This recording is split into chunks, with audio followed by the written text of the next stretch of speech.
Circular motion मधले महत्वाचे 2 article लिहायचे आहेत आपल्याला. सेंट्रिपिटल फोर्स, ज्याला शॉर्टकट मध्ये FCP असं म्हणतात, आणि सेंट्रिफ्युगल फोर्स FCF असं म्हणतात. ते बघूया की सेंट्रिपिटल फोर्स म्हणजे काय तर बघूया. तर यासाठी आपल्याला न्यूटन्स लॉ सगळे लागणार आहे. खरं तर न्यूटन्स लॉ तुम्हाला 9वी आणि 11वी दोन्ही मला झाले. 11वीला फोर्स या टॉपिक मध्ये न्यूटन्स लॉ होते. 11वीला फोर्स या टॉपिक मध्येच सिडो फोर्स नावाचा एक प्रकार होता. इमर्शियल आणि नॉन इमर्शियल फ्रेम ऑफ रेफरन्स किंवा ऍक्सेलरेटेड आणि non accelerated frame of reference एक प्रकार होता, आणि त्याच्यात सिडो फोर्स असते एक प्रकार होतो. ते लागणार आहेत आपल्याला. जोपर्यंत तुम्हाला इमर्शियल आणि नॉन इमर्शियल फ्रेम म्हणजे काय हे कळत नाही, सिडो फोर्स काय वाटणार आहे कळत नाही, तोपर्यंत तुम्हाला हे आर्टिकल म्हणजे सेंट्रिफ्युगल फोर्स हे आर्टिकल कळणार नाही. कारण सेंट्रिफ्युगल फोर्स हे सिडो फोर्स असते. बरोबर आहे. मग काय पुस्तकात लिहिले किंवा सरांनी सांगितलं म्हणून त्याला सिडो फोर्स म्हणायचं, तुम्हाला कळलं पाहिजे का सिडो फोर्स आहे. ठीक आहे. त्याच्यासह आपण सगळी चर्चा करूया. 11वी सगळं ते घेऊनच मग पुढे जातोय मी. पण सुरुवातीला आपण सेंट्रिपिटल फोर्स विषयी बोलूया. सेंट्रिपिटल फोर्स ते सर्क्युलर मोशन साठी आवश्यक असणारा फोर्स आहे. सेंट्रिपिटल फोर्स जर नसेल तर सर्क्युलर मोशनच पॉसिबल नाही. Without centripetal force there cannot be circular motion.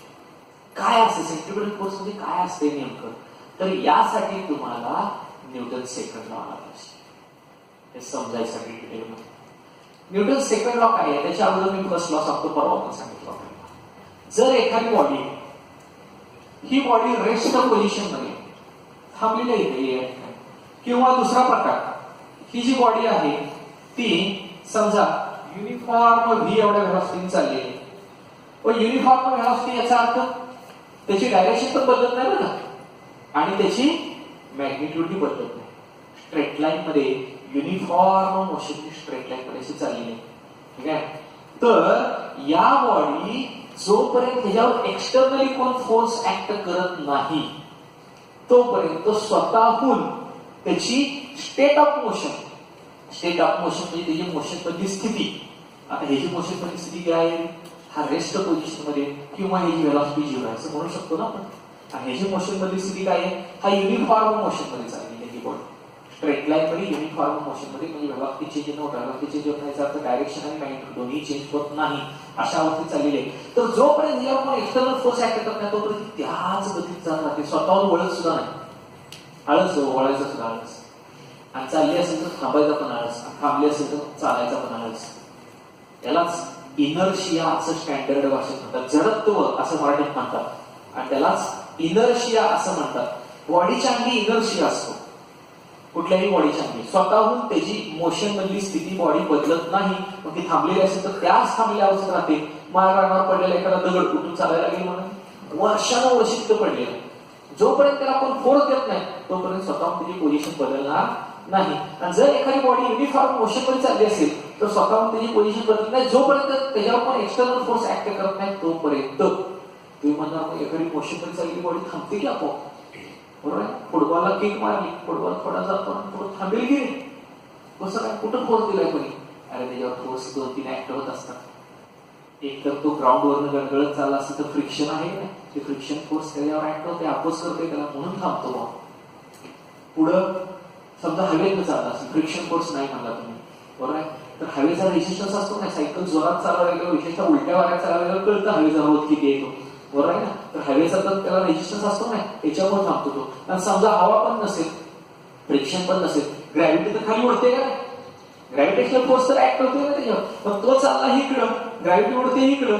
म्हणजे समजा एखादा बॉल आपण असा फेकला तर तो चालला इकडे, ग्रॅव्हिटी खाली उडते, इकडे पण जात नाही इकडे पण जात नाही, असा पडतो खाली तो, बरोबर आहे ना. कारण हा पण parallelogram, law of parallelogram of traditional, इकडे जाणार इकडे जाणार असा पण टाकतो. बघा असा बॉल जर फेकला तर काय होतो, थोडा जातो परत असा पडतो खाली ना, कारण त्याचं ग्रॅव्हिटी खाली उडत असते. म्हणजे ग्रॅव्हिटेशनल फोर्स काऊन आहे ना. जर ग्रॅव्हिटी उडत नसती, फ्रिक्शनल फोर्स नसते, एअर रेजिस्टन्स नसता, तरी बॉडी कायमस्वरूपी गेली असते न थांबता. कधीच त्याला इंधन लागणार नाही, काही नाही. न्यूटन्स फर्स्ट लॉचा जोपर्यंत एखाद्या बॉडीवर एक्सटर्नल फोर्स ऍक्ट करत नाही, एक्सटर्नल अनबॅलन्स्ड फोर्स ऍक्ट करत नाही. कारण तुम्हाला माहिती आहे बॅलन्स्ड फोर्स ऍक्ट केल्यावर काय होतं, शेप चेंज होते, इलेक्ट्रिसिटी झाले ना आपल्याला. जोपर्यंत एक्सटर्नल अनबॅलन्स्ड फोर्स ऍक्ट करत नाही तोपर्यंत ती बॉडी त्याची स्टेट ऑफ रेस्ट आता state of uniform motion straight line असू द्या, ती स्वतःहून बदलत नाही. आणि याच प्रॉपर्टीला इनर्शिया, त्याची जडत्व असं म्हणतात. आणि याला लॉ ऑफ इनर्शिया असं पण म्हणतात. ठीक आहे, जडत्वाचा नियम, त्यालाच न्यूटन फर्स्ट लॉ पण म्हणतात. न्यूटन फर्स्ट लॉ काय आहे मी तरी सांगून टाकतो. मी आता फर्स्ट लॉ नाही लागणार आपल्याला, सेकंड लॉ लागणार आहे. फर्स्ट लॉ मधनं सेकंड लॉचा जन्म झालाय म्हणून मी सांगतो. ते काय म्हणता येईल मग न्यूटन फर्स्ट लॉ?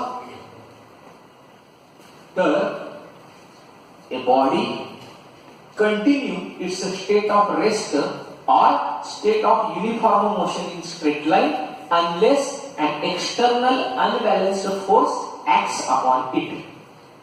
ठीक है, any body continue its state of rest or state of uniform motion in straight line unless an external unbalanced force acts upon it.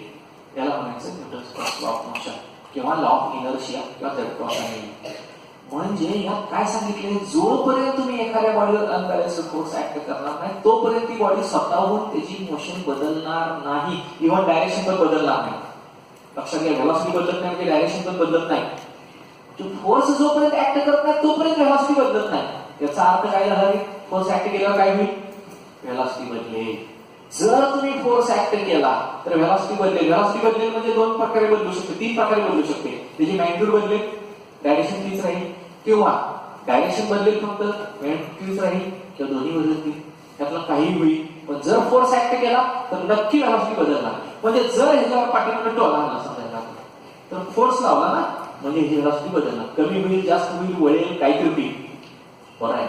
आणि मग फोर्स लावला की व्हेलॉसिटी चेंज होणार नाही. व्हेलॉसिटी चेंज होणं यालाच काय म्हणायचं, व्हेलॉसिटी चेंज होणं यालाच काय म्हणायचं, ऍक्सेलरेशन. ओके, म्हणजे जेव्हा जेव्हा एखाद्या बॉडीवर फोर्स ऍक्ट होतं तेव्हा त्याचं ऍक्सेलरेशन होतच होतं. आणि हे ऍक्सेलरेशन किती होतं तर न्यूटन सेकंड लॉ नुसार येणारा फॉर्म्युला हा F=ma. म्हणजे ज्या वेळेस त्याच्यावर फोर्स ऍक्ट होतं त्यावेळेस त्याच्यात ऍक्सेलरेशन निर्माण होतं. एम हे त्या बॉडीचं मास आहे, मास कॉन्स्टंट असतं म्हणजे F=proportional. जेवढं जास्त फोर्स ऍक्ट करावा तेवढं जास्त ऍक्सेलरेशन निर्माण होईल, तेवढं जास्त अमाऊंट त्याची व्हेलॉसिटी चेंज होईल. तेवढं फोर्स कमी ऍक्ट करावा तेवढं कमी ऍक्ट होईल. आणि तो कॉन्स्टंट ऑफ प्रॉपर्टी म्हणजे मास आहे. तर ही झाली त्याची मॅग्निट्यूड. डायरेक्शन कशी, ज्या डायरेक्शनने फोर्स ऍक्ट कराल त्याच डायरेक्शनने ऍक्सेलरेशन निर्माण होतं. फोर्स आणि ऍक्सेलरेशन डायरेक्ट प्रोपोर्शन आहे. इथं जर वजा चिन्ह आलं असतं तर ते डायरेक्शन वेगळे असं म्हटलं असतं, अपोजिट आहे म्हटलं असतं, पण डायरेक्शन सेम असते. म्हणजे आता न्यूटन सेकंड लॉ नीट समजावून घ्या काय आहे. जर एखाद्या बॉडीवर फोर्स ऍक्ट केलं तर त्याची व्हेलॉसिटी चेंज होते म्हणजे त्याचं ऍक्सेलरेशन निर्माण होतं. ऍक्सेलरेशन निर्माण होतं म्हणजे ती डायरेक्शन नुसती बदल तरी चालते बरं का, किंवा मॅग्निट्यूड किंवा दोन्ही गोष्टी बदल चालतात. आणि ज्या दिशेने फोर्स ऍक्ट करतो त्याच डायरेक्शनने ऍक्सेलरेशन निर्माण होतं. ऍक्सेलरेशनची पण डायरेक्शन त्या फोर्सच्या डायरेक्शन एवढीच सेमच असते, डायरेक्शन एवढीच नाही सेमच असते. फोर्सच्या डायरेक्शन आणि ऍक्सेलरेशनची डायरेक्शन सेम असते. हा न्यूटन सेकंड लॉ लक्षात ठेवा. आता हा लॉ आपल्याला सर्क्युलर मोशन वापरायचा आहे. बघूया सर्क्युलर मोशन मध्ये कसा वापरायचा आहे. तर consider a body performing uniform circular motion. Uniform circular motion या सर्कलवर एक बॉडी करायला लागलेली आहे. अबाउट सेंटर ओ हा त्याचा सेंटर आहे. तर समजा ती बॉडी ए या ठिकाणी आहे. ओके, आता काय होत असतं बघा, ए या ठिकाणी असते तर त्या बॉडीची व्हेलॉसिटीची डायरेक्शन, लिनियर व्हेलॉसिटी डायरेक्शन कशी असते रे, टँजेन्शियल असते. This is the direction of linear velocity. आता मला सांगा सर्क्युलर मोशन मध्ये बॉडी क्षणाक्षणाला पावलं पावली डायरेक्शन काय करते, बदलते. इथं आल्यानंतर डायरेक्शन अशी झाली, इथं आल्यानंतर अशी झाली, इथं आल्यानंतर अशी झाली. म्हणजे व्हेलॉसिटी डायरेक्शन काय व्हायला लागले, बदलायला लागले. म्हणजे व्हेलॉसिटी बदलते, व्हेलॉसिटी बदलते म्हणजे काय झालं, ऍक्सेलरेशन झालं. म्हणजे युनिफॉर्म जरी असली, समान गतीने फिरत असली, त्याचं स्पीड जरी कॉन्स्टंट असलं तरी व्हेलॉसिटीची मॅग्निट्यूड कॉन्स्टंट असली तरी डायरेक्शन कॉन्स्टंट नाही आहे. म्हणजे युनिफॉर्म सर्क्युलर मोशन ऍक्सेलरेटेड मोशन त्याचे फॉर्म्युले पण काढले तरी आपण आता परवाच्या तासाला कालच्या तासाला आहे का नाही. पण मग ऍक्सेलरेशन होते म्हणजे न्यूटन सेकंड लॉ घ्या की आता गृहीत धरा ऍक्सेलरेशन होते, याचा अर्थ त्याच्यावर कोणतं फोर्स ऍक्ट करत असलं पाहिजे. कोण करते, कोणतं करतो, कोण फोर्स ऍक्ट करतो याच्यावर. तर लक्षात घ्या या बॉडीवर सेंटरच्या दिशेने एक प्रकारचं फोर्स ऍक्ट होत असतं. हे फोर्स जर ऍक्ट नाही झालं तर या बॉडीची व्हेलॉसिटी बदलेल का. मी आता सांगितलं न्यूटन सेकंड लॉ काय सांगतोय, जोपर्यंत फोर्स ऍक्ट होत नाही तोपर्यंत व्हेलॉसिटी बदलत नाही. आता तुम्हाला माहित आहे सेंटरच्या दिशेने एक प्रकारचं ऍक्सेलरेशन आहे, सेंट्रिपिटल ऍक्सेलरेशन म्हणतो, त्याचा फॉर्म्युला पण काढलाय. म्हणजे या दिशेने ऍक्सेलरेशन आहे, हो या दिशेने ऍक्सेलरेशन आहे कुठल्याही सर्क्युलर मोशन करणाऱ्या बॉडीत. याचा अर्थ या दिशेने काय असलं पाहिजे, फोर्स असलं पाहिजे. कारण फोर्स आणि ऍक्सेलरेशन यांच्यात काय आहे, डायरेक्ट प्रोपोर्शन आहे. त्याची डायरेक्शन पण सेम असते, मग ऍक्सेलरेशनची डायरेक्शन अशा, याचा अर्थ या दिशेने फोर्स पण असलं पाहिजे. कुठे आहे फोर्स? तर याची कितीतरी उदाहरणं आपण सांगू शकतो. उदाहरणार्थ आपण छोटासा दगड घेतला, दोरीला बांधला आणि फिरवायला लागलो, गोफण तयार केली, तर आपण दोरीच्या साह्याने या दगडाला इकडे ओढत असतो आणि त्याच वेळी त्याला या दिशेने घालासाठी दिली असते. मग इकडे जाणार का इकडे जाणार, तर इकडे पण जात नाही, इकडे पण जात नाही, तो असा येतो. बरोबर आहे का? असं प्रत्येक क्षणाला जे डायरेक्शन बदलते. लक्षात ठेवा, या व्हेलॉसिटीला बदलायला कारणीभूत हे फोर्स आहे. बरोबर आहे? न्यूटन सेकंदानुसार जर फोर्स ऍक्ट नाही केलं तर व्हेलॉसिटी डायरेक्शन बदलणारच नाही, व्हेलॉसिटीच बदलणार नाही, व्हेलॉसिटी डायरेक्शन बदलणार नाही. म्हणजे याची डायरेक्शन बदलायला कारणीभूत हे फोर्स आहे. बरोबर आहे का? आणि हे फोर्स सेंटरच्या दिशेने असतं, रेडियस वरून असतं. म्हणून या फोर्सला सेंट्रिपिटल फोर्स FCP असं म्हटलेलं आहे. जर हे फोर्स नसेल, without centripetal force there cannot be circular motion. जर हे सेंट्रिपिटल फोर्स नाही, किंवा आपण फिरता फिरता काढून टाकली, ज्या क्षणाला हे तुम्ही काढून टाकता ते दोरी सोडून दिली किंवा तुटली दोरी, किंवा इथं गाठ मारलेली आहे दगडाला सुटली, त्या क्षणाला निघून जाईल बॉडी. हिथं आल्यावर तुटली, इकडे निघून जाईल, हिथं आल्यावर तुटली, इकडे निघून, हिथं आल्यावर तुटली. म्हणजे जोपर्यंत तुम्ही हे सेंटरच्या दिशेने फोर्स ऍक्ट करताय, दोरीच्या साह्याने, दोरीला ताण येतो ना, तर दोरीच्या साह्याने फोर्स ऍक्ट करताय, म्हणून ही सर्क्युलर मोशन कंटिन्यू आहे. म्हणजे to continue for a body to continue in uniform circular motion, centripetal force must act on it. जर सेंट्रिपिटल फोर्स ऍक्ट व्हायचं बंद झालं तर त्या क्षणाला सर्क्युलर मोशन समाप्त होते, स्ट्रेट लाईन मध्ये जाते बॉडी. हे गोफनच्या स्वरूपात झालं. दुसरं एक्झाम्पल सांगू शकतो मी, कितीतरी एक्झाम्पल सांगू शकतो आपण सेंट्रिपिटल फोर्सची. समजा इथं सन आहे सेंटरला आणि त्याच्या भोवती हे वेगवेगळे प्लॅनेट फिरतायत, पृथ्वी फिरते, ठीक आहे. पण इथं कुठं सेंट्रिपिटल फोर्स? तर सूर्यावर काही लोक असतात त्यांनी साखळी बिजली बांधली पृथ्वीला फिरवते, तसं गोफन फिरवलं जातं. इथं फोर्स आहे का? मग पृथ्वी सर्क्युलर मोशन मध्ये फिरतेच कशी? कारण सर्क्युलर मोशनला सेंट्रिपिटल फोर्स हे लागतच.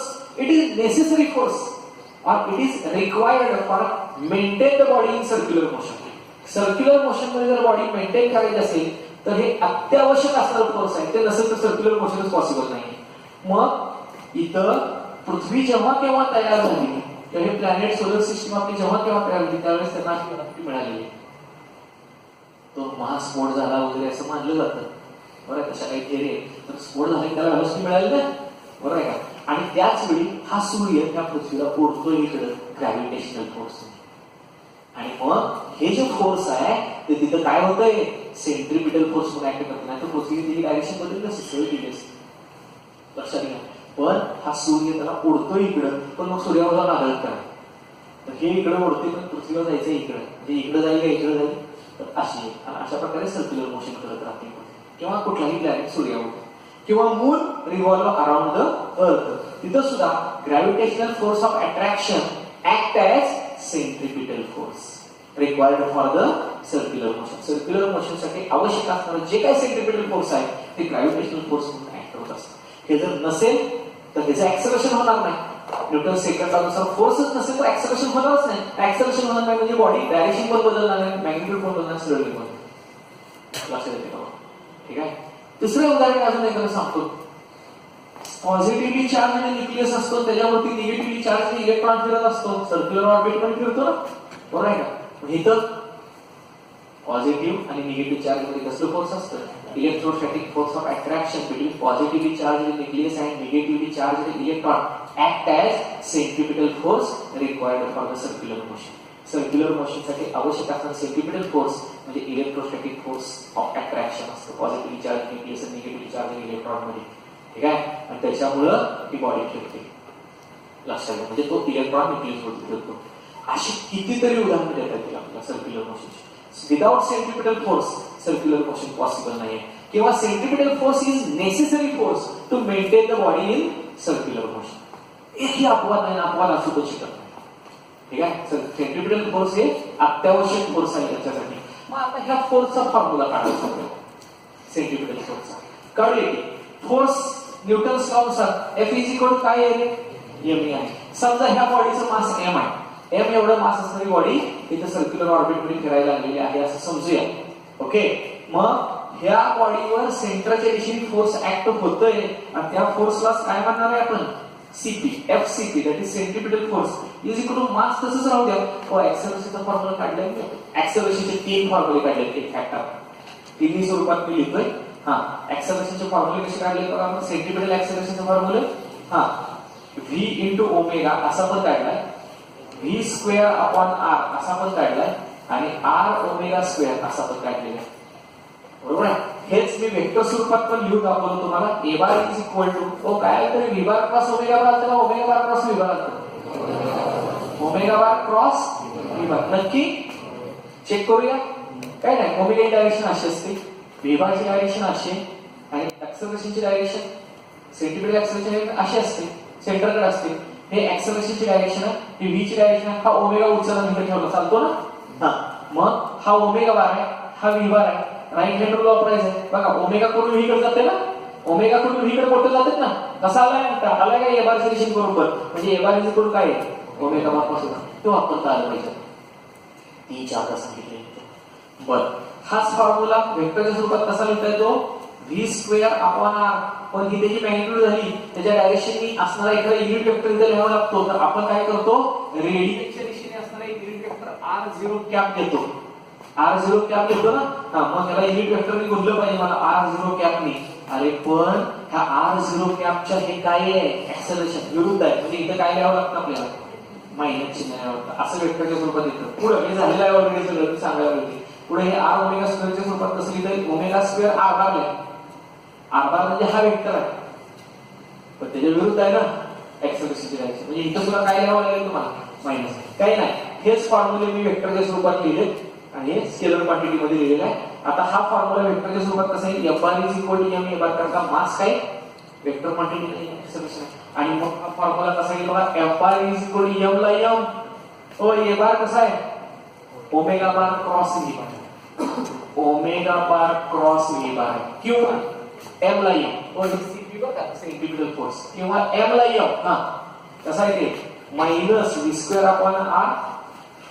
इथे खाली लिहितो मी minus V square upon R R zero cap आणि एम राहिला गेले एम राहिला तर एम इंटू असं लिहितो मी M into minus V square upon R R zero cap. म्हणजे हेच मला कसं लिहिता येईल minus M V square upon R R zero cap. हेच याच्या स्वरूपात जर लिहायचं असेल तर हा एम पहिलाच आहे आणि मायनस ओमेगा स्क्वेअर म्हणजे कसं लिहिता येईल minus M omega square R bar असं लिहिता येईल. म्हणजे हा वेक्टर स्वरूपात लिहिलेला आहे आपण एफ सी चा फॉर्म्युला. हा पण वेक्टर स्वरूपात लिहिलेला आहे आणि हा पण वेक्टर स्वरूपात लिहिलेला आहे.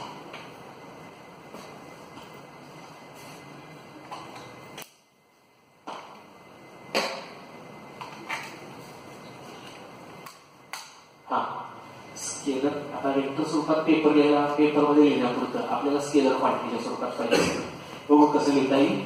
तर F C P centripetal force is equal to M ला एम आणि याचा फॉर्म्युला स्केलरच्या स्वरूपात लिहिला काय आहे V omega M V omega असा पण येईल. पुढं ह्या एम ला एम बरोबर आहे. याची किंमत काय आहे व्ही स्क्वेअर अपॉन आर आहे. म्हणजे M V square upon R सगळं असं लिहिलं ना M V square upon R किंवा आर ओमेगा स्क्वेअर टाकला तर एम पहिला आहेच इथं हा एम आहेच की आणि ए ची किंमत काय टाकता येईल आर ओमेगा स्क्वेअर. तर एम आर ओमेगा स्क्वेअर. फक्त आणखी एक आहे हे जे सेंट्रिपिटल फोर्स असतं त्याची डायरेक्शन टुवर्ड्स द सेंटर आणि हे जे फोर्स आहे ते सेंटरच्या डायरेक्शनने असतं हे दाखवायसाठी इथं सगळीकडे काय दाखवावं लागेल मला निगेटिव्ह चिन्ह लिहावं लागेल. लक्षात घ्या मॅग्निट्यूडच्या स्वरूपात लिहिलं तर एफ सी पी लिहा बरोबर आहे पण हे सेंटरच्या दिशेने असतं हे दाखवायसाठी इथं मायनस साईन लिहितोय मी. इथं पण मायनस साईन लिहितोय आणि इथं पण मायनस साईन लिहितोय. ठीक आहे. तर हे त्याच्या मॅग्निट्यूडच्या स्वरूपात फॉर्म्युला लिहिले. फक्त निगेटिव्ह साईन काय दाखवते निगेटिव्ह साईन इंडिकेट काय This centripetal force is directed toward the centre and along the radius. Radius वरून असतं आणि सेंटर कडे असतं आणि सेंट्रिपिटल फोर्सचे फॉर्म्युले तीन स्वरूपात लिहिले, एम व्ही ओमेगा किंवा minus M V square upon R किंवा minus M R omega square. योग्य तो फॉर्म्युला आपल्याला गणित सोडताना वापरावा लागेल. बघा सेंट्रिपिटल फोर्स विषयी लक्षात येते. आता सेंट्रिपिटल फोर्सची काही वैशिष्ट्य दिलीत आपल्याला पुस्तकात. ठीक आहे, ती सेंट्रिपिटल फोर्सची मी काही वैशिष्ट्य इथं सांगतोय. ठीक आहे, बघूया सेंट्रिपिटल फोर्सची वैशिष्ट्य काय. म्हणजे याच्यावर शॉर्ट नोट वगैरे जर लिहा म्हटलं तर तुम्हाला आकृती काढावी लागेल. म्हणजे वेक्टर आणि स्केलर स्वरूपातले दोन्ही फॉर्म्युले लिहावे लागतील, शिवाय ते वैशिष्ट्य पण लिहावे लागतील. एक दोन तरी पॉईंट लिहिले पाहिजे ना शॉर्ट नोट जर म्हटलं तर. ठीक आहे, फॉर्म्युला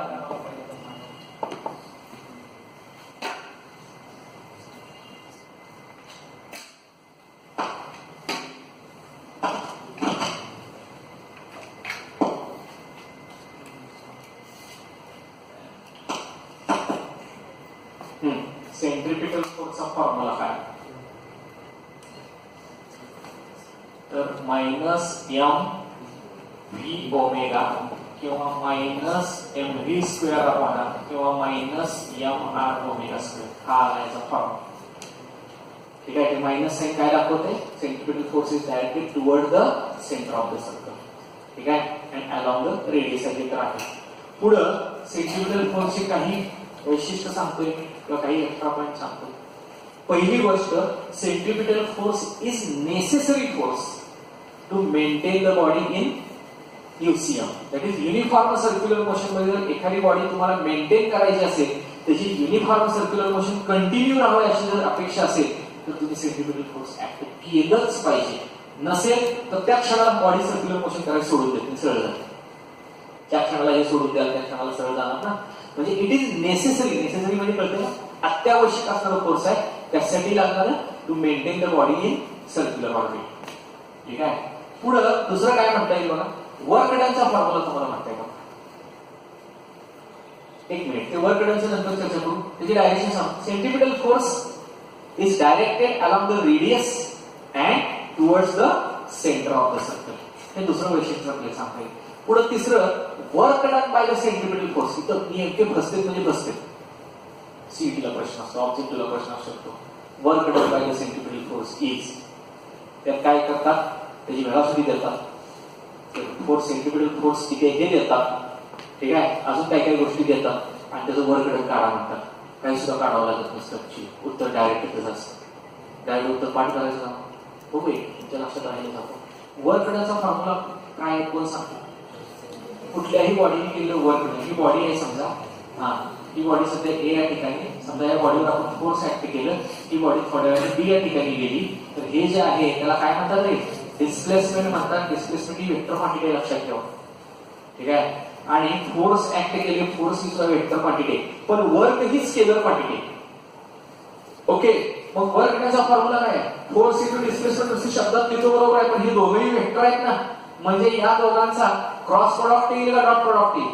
कारण क्रॉस प्रोडक्ट घेतला तर कसले उत्तर येत असतं, वेक्टर क्वांटिटी नसते. क्रॉस प्रोडक्ट किंवा आपण त्याला वेक्टर प्रोडक्ट म्हणतो, पण इथं वर्क ही कसली क्वांटिटी आहे, स्केलर क्वांटिटी आहे. मग कसला प्रोडक्ट असेल, डॉट प्रोडक्ट असेल. डॉट प्रोडक्टला काही क्रमाचं महत्व नसतं, काही नाही. ए बार डॉट बी बार म्हणजे कसं असतं रे, ए बी आणि ह्या दोघांच्या अँगलचा, समजा हा ए बार वेक्टर असेल, हा बी बार वेक्टर असेल आणि याच्यातला अँगल थिटा असेल, तर या वेक्टरची मॅग्निट्यूड तुम्ही मॅग्निट्यूड ऑफ ए बार असे पण लिहू शकता, या वेक्टरची मॅग्निट्यूड ऑफ बी बार असे पण लिहू शकता, इंटू या दोघांच्या अँगलचा cos.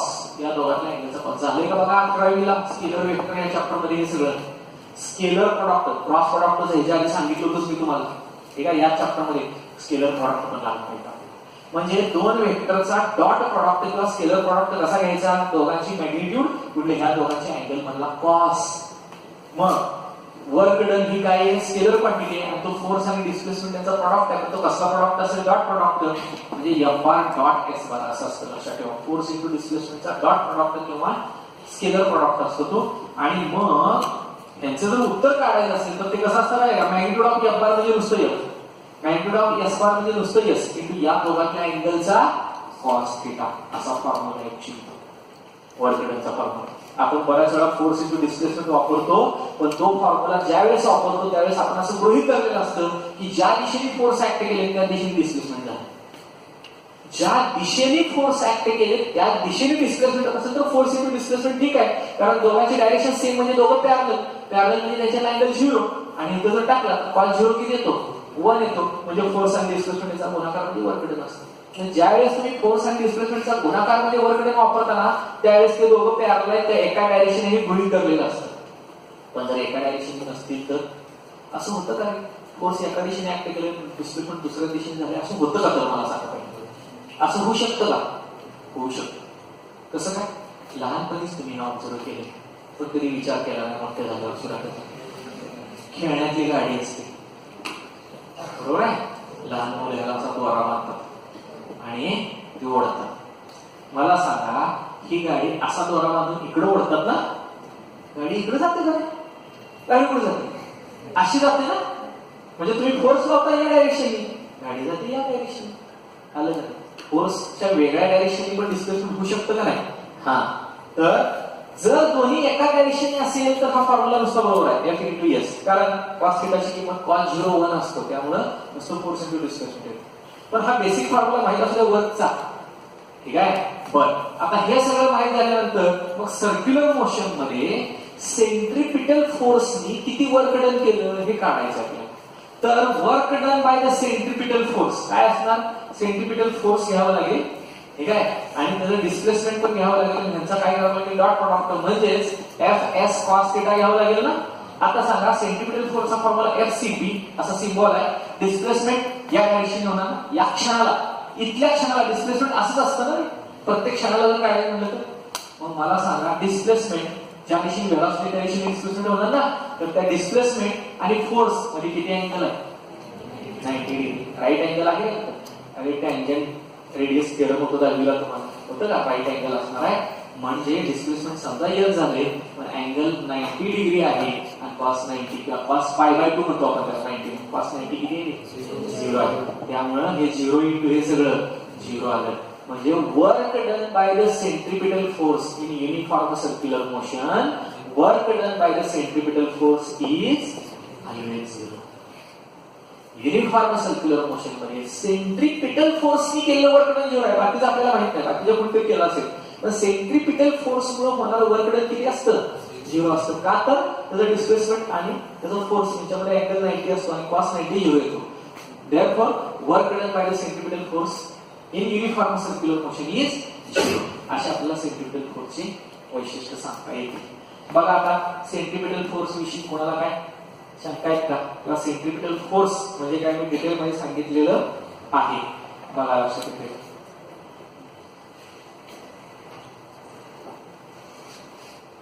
It is real force, it is necessary force, direction is different at different point, act along the radius and no work, it does no work. अशी 2-3 वैशिष्ट्ये सांगितली. आपण वर्क डन तर लिहिलंच.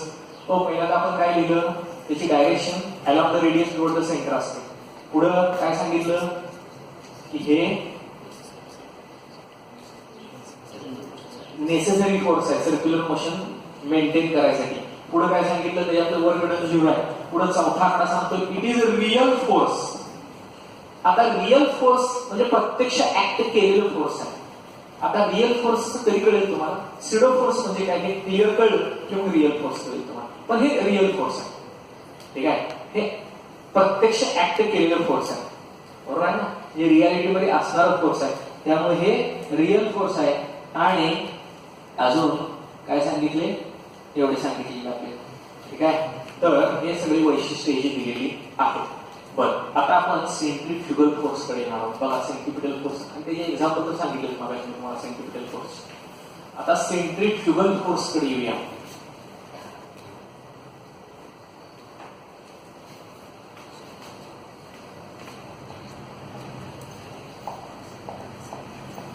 सेंट्रिफ्युगल फोर्स त्याला FCF या क्षणी दाखवलं. FCF. तर सेंट्रिफ्युगल फोर्स काय प्रकार आहे बघूया. त्यासाठी आपल्याला इनर्शियल फ्रेम ऑफ रेफरन्स आणि non inertial frame of reference म्हणजे काय त्यालाच इनर्शियल फ्रेम ऑफ रेफरन्सलाच non accelerated frame of reference म्हणतात आणि नॉन इनर्शियल फ्रेमलाच एक्सेलरेटेड फ्रेम ऑफ रेफरन्स असं पण म्हणतात. ते पहिल्यांदा आपल्याला समजावून घेतलं पाहिजे, जी 11वीच्या कोर्स या चॅप्टरमध्ये आहे. ठीक आहे, ते सगळं सांगतोय आणि मग पुढं 11वीचं किती लागतंय, केवळ पहिला चॅप्टर सॉल्व्ह टाकला. इलेक्ट्रिसिटी झाला, पण किती 11वीचं फिजिक्स रिलेटेड आहे हे लक्षात येतं तुमच्या. 11वीचं असं सोडून दिले तुम्ही, लाईटली घेतले सगळं फिजिक्स, जाऊ दे संपला, बरोबर आहे. मग इथे किती बेसिक लागते बघा, आणि 11वीला गणित नाही शिकले मग प्रॉब्लेम आहे, बरोबर आहे. आता तुम्हाला काही प्रॉब्लेम येऊन जाणार ते सगळं शिकवतोय, पण तुमचा वेळ जातो ना त्या, तेच 11वी शिकला असतं आता भर पुढे जाता. बर ठीक आहे. आता हे फ्रेम ऑफ रेफरन्स काय प्रकार आहे बघूया. समजा इथे एखादी बॉडी आहे, ही बॉडी नेमकी कुठं आहे याची पोझिशन सांगायची आपल्याला. तर यासाठी काय करावं लागतं, एखादा रेफरन्स पॉईंट घ्यावा लागतो. हे अनेक वेळा सांगितले मी, पोझिशन वेक्टर वगैरे वेक्टर सांगतात. आपल्या घराचा पत्ता सांगायचा आपल्याला, तर काय करतो आपण, आपल्या घराच्या आसपास एखादं मेन फेमस ठिकाण जे असतं, एखादा चौक असेल, एखादा रोड असेल, त्या रस्त्याचं नाव असेल, एखादी शाळा असेल, एखादं मंदिर असेल, काहीतरी तिथं फेमस ठिकाण असतं ना, ते सांगतो आपण. आता मी आपल्या घराचा पत्ता सांगतो का, सांगणार एसटी स्टँडच्या समोर, बरोबर असं सांगतो ना. किंवा एखाद्या चौकापाशी आहे, किंवा अजून काहीतरी रेल्वे स्टेशनच्या शेजारी आहे, रेल्वे स्टेशन पासून एवढ्या अंतरावर आहे, काय तर रेफरन्स घेतो हे लक्षात घ्या. जे फेमस ठिकाण असतं तसं मला या बॉडीची पोझिशन सांगायची, म्हणजे काय केलं पाहिजे, रेफरन्स घेतला पाहिजे. हा रेफरन्स आपण मॅक्सिमम केसेस मध्ये काय घेतो, ओरिजिनला घेतो. म्हणजे ओरिजिन पासून आपण ती बॉडी ऑब्झर्व करतोय असं गृहीत धरूया. ओके, आणि मग इथून जर ऑब्झर्वर असेल, तो ऑब्झर्वर ती बॉडी ऑब्झर्व करणारा सध्या बॉडी थांबलेल्या अवस्थेत आणि झिरो अवस्थेत आहे, आणि हा जो ऑब्झर्व करतोय ना तो पण थांबलेल्या अवस्थेत आहे. हा जिथून ऑब्झर्व करतोय ना त्याला फ्रेम ऑफ रेफरन्स म्हणायचं. ह्याला फ्रेम ऑफ रेफरन्स म्हणायचं. फ्रेम ऑफ रेफरन्स म्हणजे हा रेफरन्स पॉइंट आहे. ठीक आहे, तुम्हाला दुसरे एक उदाहरण सांगतो. व्हेलॉसिटी ही रेफरन्स क्वांटिटी. साधं सोपं उदाहरण बघूया आपण, मग त्याच्यावर तुम्हाला ही फ्रेम ऑफ रेफरन्स काय भानगड आहे हे लक्षात येईल. एखादा तुमचा मित्र बसमध्ये बसला, एसटी बस किंवा एखादं वाहन आहे समजा, त्यात बसला आणि तुम्ही एसटीच्या बाहेर उभा आहे, दोघेही थांबलेले आहेत सध्या.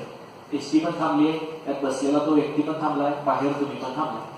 बाहेरचा व्यक्ती काय म्हणणार आहे, एसटी थांबले, एसटीची व्यक्ती थांबलीच आहे. एसटीचा व्यक्ती काय म्हणणार आहे, मी पण थांबलोय, बाहेरचं जग पण थांबले, बरोबर आहे. एसटी पुढे चालेल, एसटी पुढे चालल्यानंतर बाहेरचा व्यक्ती काय म्हणणार आहे, पुढे चालणार, बरोबर आहे.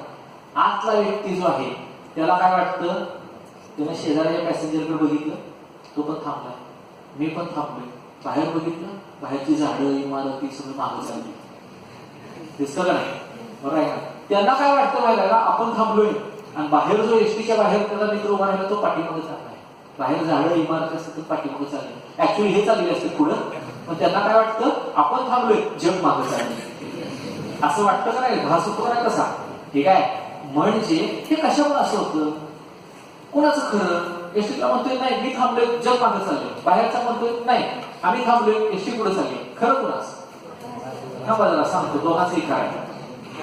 प्रत्येक व्यक्ती त्याच्या माइंड मध्ये फ्रेम ऑफ रेफरन्स, स्वतःला रेफरन्स मानतोय तो, आणि त्याच्या विथ रिस्पेक्ट जगाचं ऑब्झर्वेशन करतो. व्यक्ती एसटी बसलेला स्वतःला रेफरन्स मानतोय, त्यामुळे शेजारचा व्यक्ती तो रेफरन्स आहे, बरोबर आहे, तो काही स्पीडने चाललाय, पण शेजारचा व्यक्ती पण त्या स्पीडने चाललाय ना, त्यामुळे त्याला वाटतं शेजारचा थांबलाय, बरोबर आहे. पण हा पुढे जातोय, जग मागं चाललाय, ऍक्च्युअली हा पुढे चाललाय, पण त्याला वाटतं मी थांबलोय, आणि त्याच्या दृष्टिकोनातून जग पाठीमागे जाताना दिसणार आहे का, बरोबर आहे. म्हणजे ही जी घटना आहे तुम्ही कुठनं ऑब्झर्व करताय त्याच्यावर अवलंबून आहे. बाहेर ऑब्झर्व करणारा व्यक्ती काय म्हणणार आहे, माझ्या ठिकाणी मला रेफरन्स मानणार आहे, त्याच्या माइंड मध्ये तो फ्रेम ऑफ रेफरन्स घेतो, त्याच्या दृष्टिकोनातून बस पुढे चालली असं होतं. अजून एक उदाहरण सांगतो, व्हेलॉसिटी रेफरन्स क्वांटिटी आहे, कशाला रेफरन्स मानताय त्याच्यावर अवलंबून. ठीक आहे, दोन ट्रेन आले समजा प्लॅटफॉर्मवर, आपण एका ट्रेन मध्ये बसलो, शेजारी एक ट्रेन आली, आपली ट्रेन थांबली आहे, शेजारची ट्रेन चालली असते, आपल्याला काय वाटतं ती थांबली आपण चालतोय, बऱ्याच वेळा असा एक्सपिरियन्स येतो. ठीक आहे, हा असं होतं की शेजारची ट्रेन थांबली आपली चालली असेल तर आपल्याला वाटतं आपली थांबली ती चालते, कारण तुम्ही कुठल्या फ्रेम मधून त्याच्याकडे बघताय, तुम्ही फ्रेम ऑफ रेफरन्स स्वतःला मानत असता, स्वतःला रेफरन्स घेत असता, त्याच्या दृष्टिकोनातून त्या घटनेकडे बघत असता.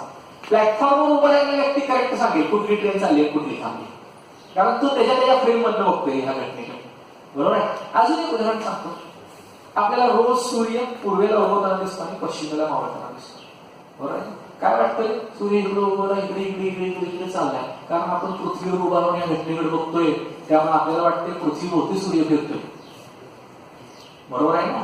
ऍक्च्युली काय आहे तुम्हाला माहित आहे? जर आपण समजा स्पेस शटल मध्ये बसून वर गेलो अंतराळात, ठीक आहे, खूप खूप वर गेलो आणि तिथून बघायला लागलो इथं सूर्य आहे आणि त्याच्यावरती हे सगळे ग्रह मंगळ बुध वगैरे सगळे फिरायला लागले पृथ्वीवरती, तर त्यावेळेस तुम्ही तिथं फ्रेम ऑफ रेफरन्स तिथं असणार आहे. तुम्ही काय म्हणणार? तो सेंटरला सूर्य आहे, त्याच्यावरती हे सगळे ग्रह फिरायला लागलेले. बरोबर आहे. कारण फ्रेम ऑफ रेफरन्स तुमची तिथं आहे. आणि ज्यावेळेस पृथ्वीवर फ्रेम ऑफ रेफरन्स असते त्यावेळेस वाटते पृथ्वी थांबले, हे सगळं फिरते पृथ्वीवरती. बरोबर आहे. म्हणजे तुम्ही कुठल्या फ्रेम ऑफ रेफरन्स मधून या घटनेकडे बघताय त्याच्यावरती अवलंबून आहे. मग आता या गोष्टीकडे, ठीक आहे, व्हेलॉसिटी वेक्टर रेफरन्स क्वांटिटी हे मात्र खरं आहे. आता ही बॉडी थांबली, हा फ्रेम ऑफ रेफरन्स इथून ऑब्झर्व्हर इथं आहे, तो पण थांबलाय. तो काय म्हणणार? ती बॉडी थांबली. तिथं जर फ्रेम ऑफ रेफरन्स घेतली तर तो पण काय म्हणणार? हा पण थांबलाय. ओके.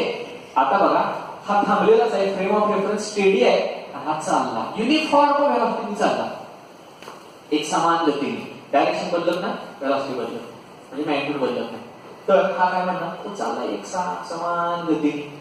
एक समान गतीने जर एखादी बॉडी चालली असेल तर त्यावर फोर्स ऍक्ट करायची गरज आहे.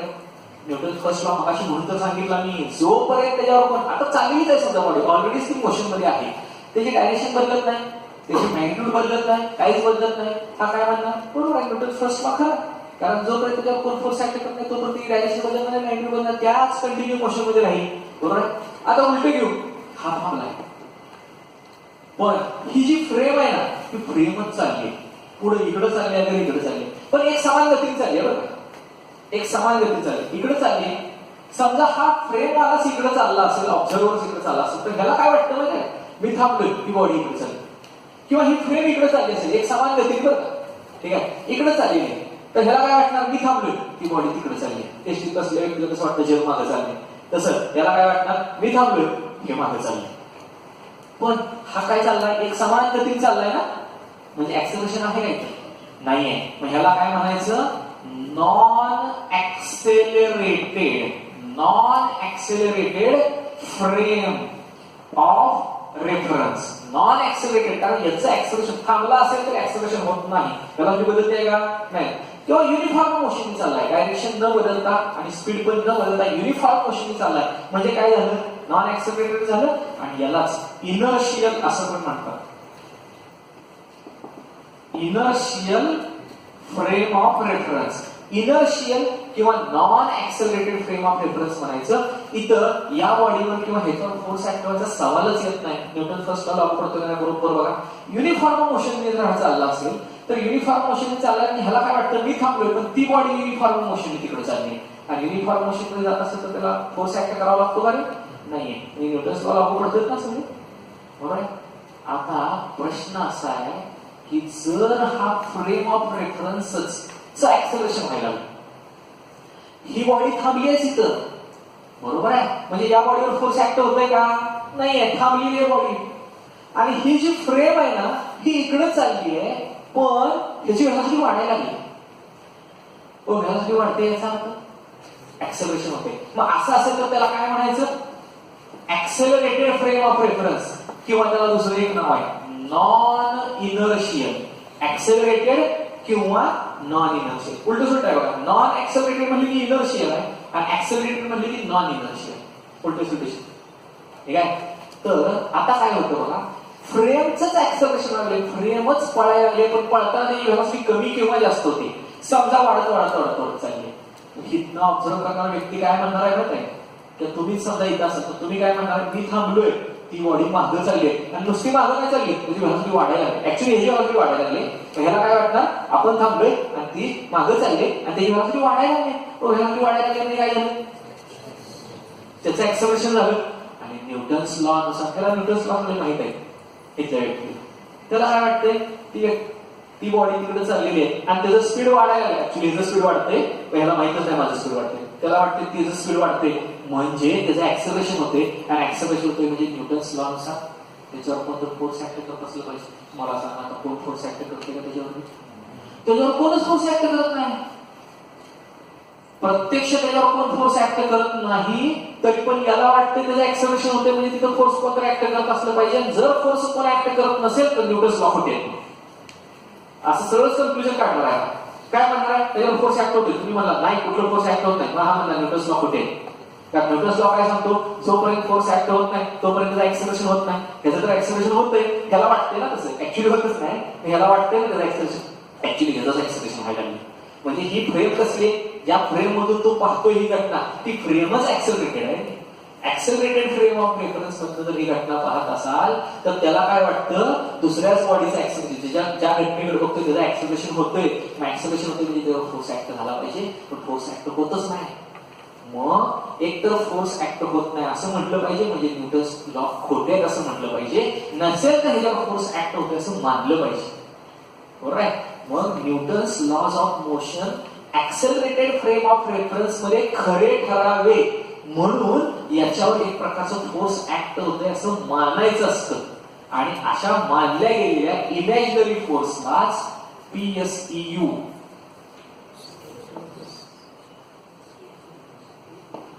ड्यू स्यूडो फोर्स म्हणायचं. प्रत्यक्ष ऍक्ट होतंय का? नाही. पण तुम्ही जर ते फोर्स नाही मानलं तर न्यूटन्स लॉ खोटे ठरतात रे. कुठं? ऍक्सेलरेटेड. नॉन ऍक्सेलरेटेड मध्ये काय प्रश्न येत नाही किंवा इनर्शियल मध्ये काही येत नाही, पण ऍक्सेलरेटेड फ्रेम ऑफ रेफरन्स ज्यावेळेस येते त्यावेळेस एक तर हे फोर्स मानावं लागतं, नसेल तर न्यूटन्स लॉज ऑफ मोशन खोटे असं म्हणावं लागतं.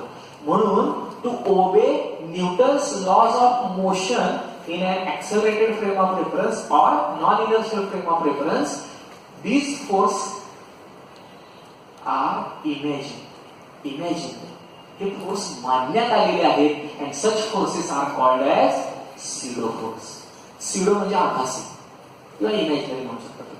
तर Newton's laws of motion accelerated frame of reference किंवा non inertial frame of reference मध्ये खरे ठरावे म्हणून मानण्यात आलेले फोर्स असतात, त्यांना स्यूडो फोर्स म्हणतात. आता तुम्हाला कळलं असेल की जर फ्रेम इनर्शियल फ्रेम किंवा नॉन ऍक्सेलरेटेड फ्रेम असेल तर तिथं रिअल फोर्सेस असतात, आणि जर ऍक्सेलरेटेड किंवा नॉन इनर्शियल असेल तर तिथं कसले असतात? स्यूडो फोर्सेस असतात. हे एकदा कळलं मग सेंट्रीफ्युगल फोर्स कळायचं काही अवघड नाही. बघूया, हे सगळं अकरायचं होतं. ठीक आहे, आता सेंट्रीफ्युगल फोर्स कडे येऊया. एक बॉडी आहे, सर्क्युलर मोशन करायला, इथं सेंटर आहे. ठीक आहे, आणि इथं ए या ठिकाणी आहे, जी व्हेलॉसिटी अशी असते टेंजेन्शियल आहे, ही बॉडी अशी फिरायला लागलेली आहे, ही त्याची रेडियस आहे, त्याच्या दिशेने सेंट्रिपिटल फोर्स आहे. हो, सेंट्रिपिटल फोर्स सेंटरच्या दिशेने असते. आता मला सांगा, हे सेंट्रिपिटल फोर्स जे आहे ना ते कुठून ऑब्झर्व केले माहिती आहे? इथं सेंटरला उभा. आपण गोफन घेतो, दगड बांधतोय, दोरीला फिरवतो, दगड फिरताना दिसतो आपल्याला, आपण ऑब्झर्व कुठून करतोय? सेंटरवरून. म्हणजे ह्याला रेफरन्स मानलाय. ह्या दृष्टिकोनातून ही बॉडी फिरते आणि डायरेक्शन बदलते, म्हणजे याच्या दृष्टिकोनातून त्याचं काय होतंय? ऍक्सेलरेशन होतंय. इथं फ्रेम ऑफ रेफरन्स आहे, पण ही फ्रेम ऑफ रेफरन्स हलते का जागेवर? बरं, हलत जरी असेल तर चालतं, पण ह्यामध्ये चेंज व्हायला नको, म्हणजे युनिफॉर्म पाहिजे. पण ही जागेवर हलतच नाही, म्हणजे कसली फ्रेम आहे? जागेवर हलत नाही, ऍक्सेलरेशन होतंय का? नाही होत, म्हणजे कसली फ्रेम आहे? नॉन ऍक्सेलरेटेड असं म्हणायचं पटकन. हा नॉन ऍक्सेलरेटेड म्हणजेच इनर्शियल फ्रेम ऑफ रेफरन्स आहे, आणि इनर्शियल फ्रेम ऑफ रेफरन्स मध्ये फोर्स असतात ते कसले असतात? Real force. म्हणून सेंट्रिपिटल फोर्स कसलं फोर्स आहे? Real force. मग असे आलं होतं ना, रिअल फोर्स वैशिष्ट्य सांगतात. मी तुम्हाला सांगितलं होतं नॉन इनर्शियल इनर्शियल सांगितलं, मग तुम्हाला रिअलचा अर्थ कळेल. आता रियालिटी मध्ये कळणार आहे अर्थ, खरोखर कळणार आहे रिअल फोर्स काय, सेंट्रिपिटल फोर्स. पण आता काय होतं बघा जरा गंमत. ही जी बॉडी आहे ना, ही बॉडी स्वतः इथं फ्रेम ऑफ रेफरन्स असं केली आहे. ही बॉडी फिरायला लागलेली आहे ना, हा हिथून ऑब्झर्व करायला लागलो समजा ही घटना. युनिफॉर्म सर्क्युलर मोशन कसली मोशन आहे? ऍक्सेलरेटेड मोशन आहे. आणि जर तुम्ही इथं फ्रेम ऑफ रेफरन्स घेतली तर ही फ्रेम ऑफ रेफरन्सच फिरतीये, म्हणजे त्याचं ऍक्सेलरेशन होते. म्हणजे कसली फ्रेम झाली? ती ऍक्सेलरेटेड फ्रेम ऑफ रेफरन्स झाली. मग ऍक्सेलरेटेड फ्रेम ऑफ रेफरन्स असेल तर तिथं न्यूटन्स लॉ ओबे व्हावे म्हणून काय करावं लागतं? इमॅजिनरी फोर्स किंवा स्यूडो फोर्स मानावं लागतं, नाही तर न्यूटन्स लॉ तर खोटे माना. बरोबर आहे ना? आणि मग हे जे फोर्स असतं इमॅजिनरी फोर्स ते स्युडो फोर्स या नावाने जातं. कुठं आहे ते फोर्स कसं असतं. तर आता न्यूटन्स थर्ड लॉ कडे येतो मी. जर आपण या बॉडीवर बघा न्यूटनचे तिन्ही नियम लागतात का नाही. मी सांगितलं तुम्हाला सर्क्युलर मोशन शिकताना कुठेही उल्लेख नाही तसा न्यूटन्स लॉचा, पण सगळे नियम असल्याशिवाय डिटेलमध्ये शिकता येत नाही. तर या बॉडीवर आपण हे फोर्स ऍक्ट केलेले नाही. आणि थर्ड लॉ काय सांगतो रे, action and reaction are equal and opposite. जर एखाद्या बॉडीवर आपण फोर्स दिलं तर ती बॉडी इक्वल आणि अपोजिट काय देते, रिॲक्शनचं फोर्स देते. मग या बॉडीवर आपण फोर्स ऍक्ट करतोय नाही, गोफन फिरवताना दोरीच्या साईडने ओढतोय ना त्याला, मग ही बॉडी पण ह्याला काय करणार आहे, फोर्स ऍक्ट करणारच आहे. कुठे कुठे पण या दिशेने अपोजिट डायरेक्शनने ना एक प्रकारचं फोर्स याच्यावर ऍक्ट होत असतं असं मानावं लागेल आपल्याला. नाही तर न्यूटन्स लॉ खोटेत म्हणावं, बरोबर आहे ना. आणि ह्या फोर्सलाच सेंट्रीफ्युगल फोर्स असं म्हणायचं. सेंट्रीफ्युगल फोर्स, ठीक आहे, जे या बॉडीवर आउटवर्ड डायरेक्शनने ऍक्ट होते along the radius but in opposite direction to that of the centre किंवा away from the centre. Centre पासून दूर जाणार आणि रेडियसच्या दिशेने, रेडियस वरून असणार पण सेंटर पासून दूर जाणार, अशा प्रकारचं फोर्स ऍक्ट होत असतं सर्क्युलर मोशन करणाऱ्या बॉडीवर. पण ते स्युडो फोर्स आहे. ते कसलं फोर्स आहे, स्युडो, किंवा त्याला आपण काय म्हणतो आभासी इमॅजिनरी फोर्स आहे, जे non accelerated frame of reference किंवा आपण त्याला काय म्हणतो non inertial frame of reference मध्ये न्यूटन्स लॉ ओबे व्हावे म्हणून मानण्यात आलेलं फोर्स आहे. ठीक आहे.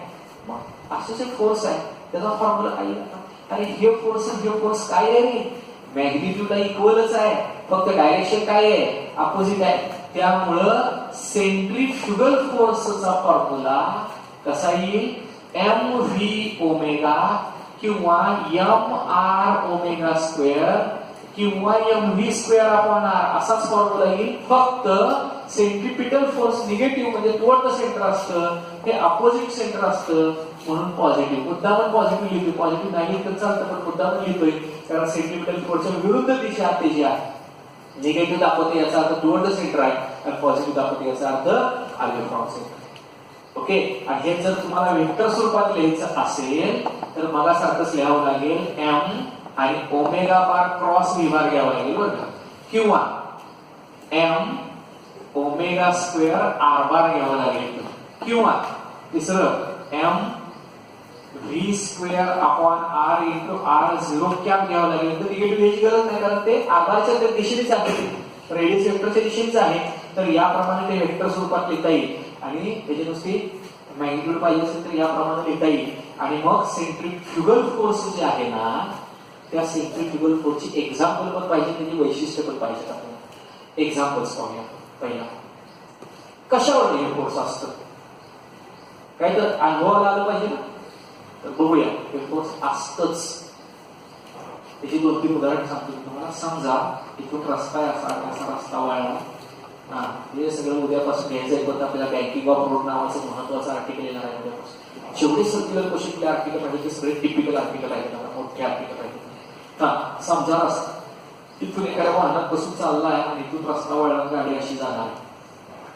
सगळं आपल्याशी रिलेटेड आहे. रोजच्या जीवनात जे आपण अनुभवतो ते शिकतोय आपण इथं. त्याच्याशी जर तुम्ही रिलेशन लावतो फिजिक्स फार सोपं जातं. नुसतं कागदोपत्री वही पुस्तकात शिकायचं म्हणजे फार अवघड जातं. आपल्या प्रत्येक घटनेशी, आपल्या जीवनात घडणाऱ्या घटनेशी ते जोडून बघायचं म्हणजे फिजिक्स फार सोपं जातं. ते लक्षात ठेवा. बघा ह्या घटना तुम्ही अनुभवलेत का, बरोबर आहे. मगाशी पण सांगितलं घटना अनुभवलेत का, फक्त त्याच्याकडे फिजिक्सच्या सायंटिफिक नजरेने बघावं लागतं आपल्याला. इथं गाडी आहे, चाललेली आहे इकडं. आता गाडी ज्यावेळेस अशी टर्न घेते त्यावेळेस आत बसलेले पॅसेंजरचं काय होतं जरा बघा. हे ज्यावेळेस इकडं जातं गाडी त्यावेळेस पॅसेंजर काय होतात ना इकडं बाहेरच्या बाजूला झुकतात का. बघा गाडी इकडे टर्न झाली तर आपण इकडे झुकतो. शेजारच्या व्यक्तीवर येऊ नये म्हणून आपल्याला पकडावं लागतं ना, त्याच्या अंगावर पडू नये म्हणून, बरोबर आहे ना. किंवा तुम्ही जर गाडीत उभा असाल तर तुम्हाला पकडून ठेवावं लागतं, नाही तर पडणार तुम्ही, कारण या डायरेक्शननी झुकता तुम्ही. का, कोण फोर्स ऍक्ट करते इकडे. तर ज्यावेळेस तुम्ही एवढ्याच भागातून जाताय त्यावेळेस एवढाच भाग हा सर्क्युलर मोशनचा पार्ट आहे. ओके.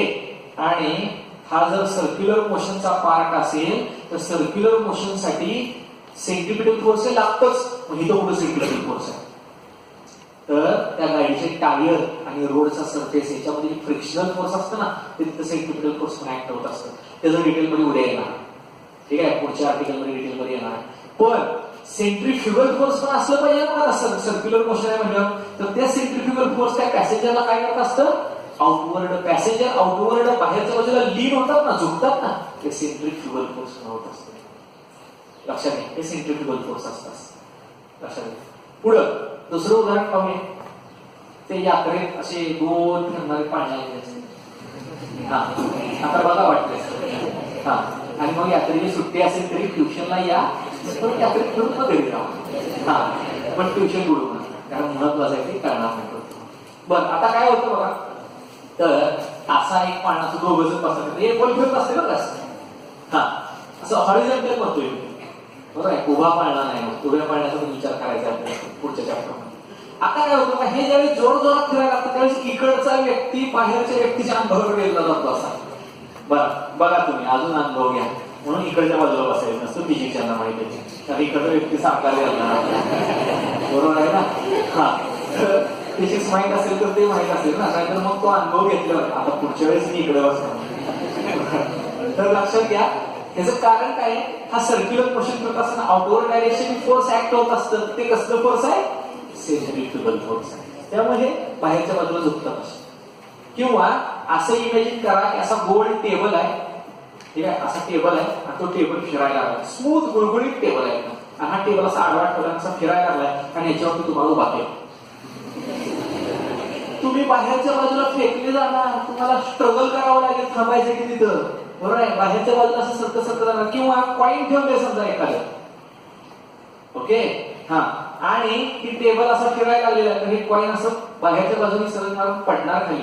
किंवा साधा सोपा एक्झाम्पल आहे, फॅन थांबलेला असेल तर त्याच्यावर एखादी छोटासा खडूचा तुकडा किंवा कागदाचा तुकडा वगैरे ठेवला, काय तर ठेवला असं, तर फॅन फिरवायला लागलो तर तो खाली पडणार आहे असा. त्याचं कारण सेंट्रिफ्युगल फोर्समुळे त्याला आउटवर्ड फोर्स ऍक्ट होतं. ठीक आहे, तर हे लक्षात घ्या. अजून सेंट्रिफ्युगल फोर्सची उदाहरण सांगतो तुम्हाला व्यवहारातली कितीतरी. ठीक आहे, आणि खूप इंटरेस्टिंग असे एक्झाम्पल आहेत, बघूया.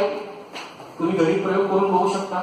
आणि प्रयोग करून बघितला असेल ह्याच्या अगोदर कित्येक जणांनी. एखाद्या छोट्याशा ग्लासमध्ये पाणी घ्यायचं, पाणी असतं, ग्लास असतो, काय प्रश्न आहे. इतकी सोपी साधी साधना एक प्रयोग करायला, पण त्याच्या पाठीमागचं सायंटिफिक कारण समजून घेतलं पाहिजे. ग्लास पाण्याने भरलेला आहे, का ग्लास असा घेतलेला आहे, जोरात फिरवायचा असा गोल. फिरवत असताना वरच्या बाजूला गेल्यावर ग्लासचं तोंड खाली झालं पाहिजे, अशा पद्धतीने फिरवायचं. पण जोरात, हळू फिरवला की आंघोळ होणार. जोरात जर तुम्ही फिरवला तर पाणी सांडणार नाही. अनुभव घेतलाय का बघा, किंवा आता करून बघ, काय एक दोनदा सांडेल पाणी. ठीक आहे, हा, पाहता काय होतं. हा, अरे लक्ष द्या, बडबड करून वेळ कमी आपले. हा ग्लास इथं आल्यानंतर असा आडवा जाणार असणार, इथं टॉपला असताना, बडबड करू नका कुणी एक शब्द सुद्धा, टॉपला असताना त्याचं तोंड खाली झालं असणार, तरी पण इथं पाणी खाली पडत नाही. का, तर त्याचं कारण आहे, तुम्ही सर्क्युलर, पण स्पीड विशिष्ट लागतो सांगितलं. स्लोली गेला तर सेंट्रिपिटल फोर्स, अरे व्हेलॉसिटीवर अवलंबून आहे. व्हेलॉसिटी जर तुम्ही कमी अँग्युलर किंवा लिनियर व्हेलॉसिटी जर कमी ठेवली तर सेंट्रिपिटल फोर्स कमी असेल, पण सांडणार गेले. ते सांडतं का, अगोदर त्याला विचार करूया. ग्रॅव्हिटी म्हणून, ग्रॅव्हिटी त्याला खाली ओढते ना, पण जर ग्रॅव्हिटी जेवढ्या फोर्सनी खाली ओढते तेवढंच का त्याच्यापेक्षा जास्त फोर्स जर कुणी ऍक्ट केलं वरच्या दिशेने तर सांडेल का नाही सांगणार. आणि मग ते फोर्स कोण ऍक्ट करते, तर ज्यावेळेस तुम्ही फास्ट फिरवता